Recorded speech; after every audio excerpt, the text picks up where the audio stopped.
Nilinaw ng Philippine National Police na kailangang may sapat at legal na basihan ang anumang panguhuli ng kanilang mga tauhan laban sa mga kriminal.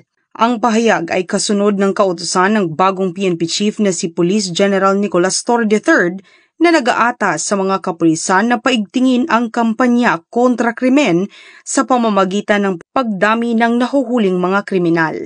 Ayon kay Police Brigadier General Jean Fajardo, ang tagapagsalita ng PNP, malinaw na iginiit ni Police General Torre III na hindi maaaring manghuli ng mga inosenteng mamamayan para lamang makasunod sa direktiba. Binigyang diin ni Police Brigadier General Fajardo na kailangang nakabatay sa batas ang anumang operasyon ng kapulisan. Dagdag pa rito, piniyak ng PNP na hindi magiging madugo ang pagpapatupad ng kanilang kampanya laban sa kriminalidad at patuloy na isusulong ang maayos at makataong paraan ng pagpapatupad ng batas.